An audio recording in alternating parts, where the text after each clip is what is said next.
Hej Benjamin, må vi stille dig nogle spørgsmål? Ja, jeg kan få. Okay. Først så vil vi gerne lige vide, hvem ønskede du til galla?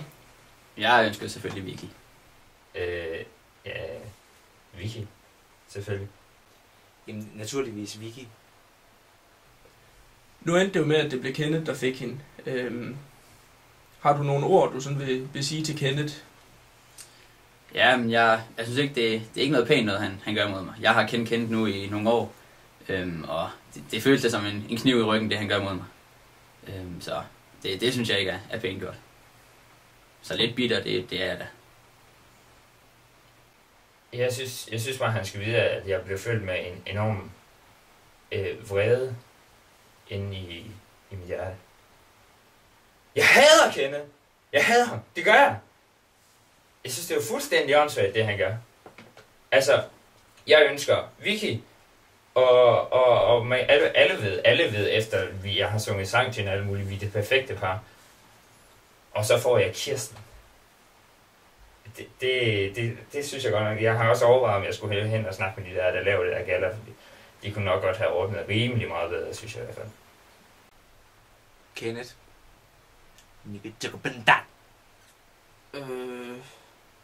Kenneth.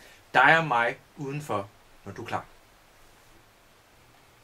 Hvis du skulle sige noget til Vicky, hvad vil det så være?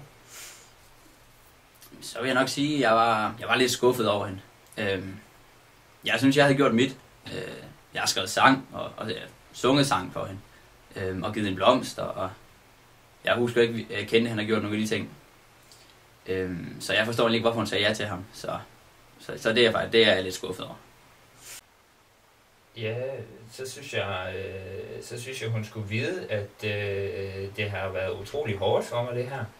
De sidste 3-4 uger har været en lang periode, hvor jeg bare har gået og været ked af det, og det tager sikkert lang tid at komme over det igen. Og hun skal ikke blive ved at holde fast i ham kendt det, altså gælder her, og så kan det jo ikke være med i det. Hun skal ikke holde sig til ham, altså. Han er jo... Vicky, du skal finde en ordentlig mand. Eventuelt mig, vil jeg nok sige til hende. Jeg elsker hende jo stadig. Jamen, jeg elsker jo stadigvæk Vicky lige så højt som før. Ja. Vicky, altså hvis du vil have mig tilbage, så er jeg klar til at tage dig. Jeg synes jo, at vi er det perfekte par. Okay. Tak fordi du gad at være med. Ja, det var så lidt. Ja.